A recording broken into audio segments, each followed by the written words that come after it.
Hi, my name is Jennifer Hancock, and I wanted to review the movie Dangal, which came out back in December. It's Amir Khan's movie. If you're an American new to these movies, Amir Khan is one of the three biggest names, the three Khans. There's three big Khans in Hollywood: Amir, Salman, and Shah Rukh, and Amir is one of them. And his movies routinely break all the box office records. So think of the most popular American movie star you can, who's male, and Amir is basically the equivalent. He's the George Clooney of India.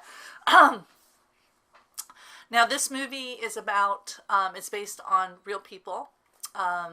It's about wrestlers and about the father's journey, specifically about the father's journey. So you've got these girls who are wrestling, and this movie is about the father's journey on his way to helping his daughters become, gold medal medalist in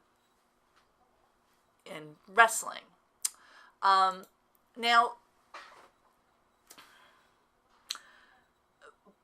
I love the movie. I saw it in the theater when it came out with a girlfriend of mine, and I absolutely love the movie. And I was really shocked by how exciting wrestling is.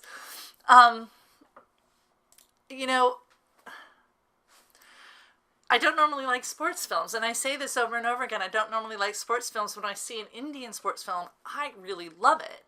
And it was really exciting. I had no idea what competition wrestling, maybe it's because I live in America, so we're used to the fake, world wrestling thing, but this is real wrestling, and it was really tense and exciting and difficult.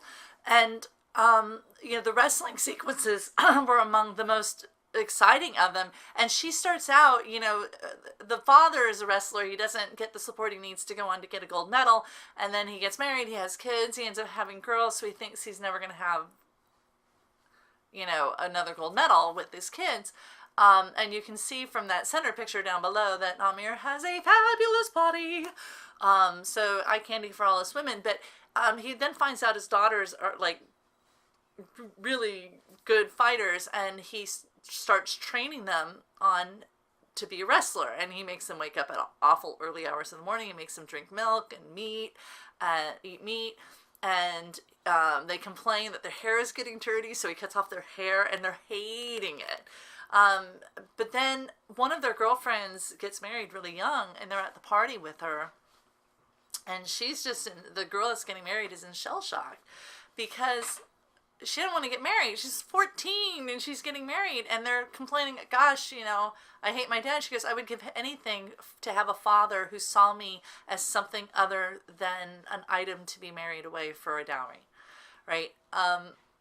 And the girls kind of realize how lucky they are that they're not going to be subjected to the normal girl's life in a village. They're not going to be married off to an old man. They're going to have their own lives as independent human beings.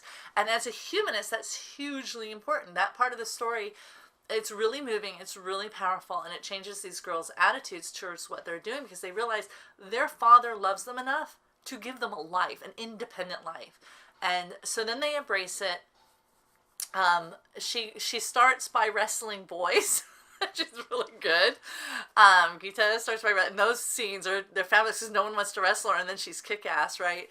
And the journey, and when she finally gets to the national team, and then she's estranged from her father for a bit because she gets a new coach.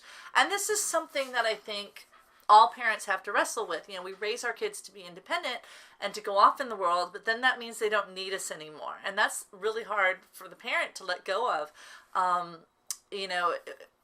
To allow our kids to make those mistakes, to let them out into the world so they can make their own mistakes and learn from them. And of course, at the end, the father and daughter, reconcile and whatnot. It's very moving, and she wins the gold medal, and it's very moving.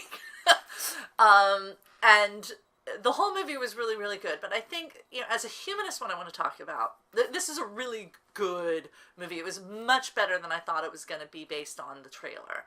Really, really loved it. But I think we need to talk about the intersection between humanism and feminism, because while this movie is told from the father's perspective, what he goes through on behalf of his daughters, and we do get the daughter's perspective as well as they relate to and interact with and rebel from the father. because he's training them to be wrestlers, and that doesn't leave room for them to be girls. But that's kind of the entire point, right? Is we have to be full humans. And so if you're a man, being a full human means being a man. And if you're a woman, being a full human also means being a woman. But that doesn't mean that your life choices, what you do with your life, what kind of career you pursue, more importantly for women in particular, what opportunities we have as women for careers and for life choices. If all we're allowed to do is get married and have children, then we don't have choices, right? And that's kind of what I liked about this movie as a humanist, is it makes the point really clearly that women should be valued as individuals. And to me, that's what humanism really is. And I don't think you can be a humanist if you're not also a feminist. And I mean an egalitarian feminist, not just women are great and we should protect them sort of feminist, but women have the right to be in society and to compete as a full equal in society. And that's why I think her scenes where she's fighting boys in the arena, and not just in girls wrestling, but she's fighting guys, I think that's so important. Women should not be restricted in society in what they take on. They should not be restricted in how they move about society. We should not be restricted on how we dress. We should not be restricted on what our hair looks like. We should not have any of those restrictions. And I think, just stripping them down to taking the hair away and not allowing them to live as girls, there's something powerful. It's not, obviously they put on the bindi, they go out and they dress up for their girlfriend's wedding and whatnot. You can have both. It's not one or the other, in reality, at least not in American society, in America. But I think that was a really powerful part of the movie, that's what this movie was about, that women have the right and the ability to be full members of society in all areas of society, and we should not be restricted. So this was a really good movie, and it was really, the sports aspect of it was really exciting. So go ahead and see it, and do subscribe.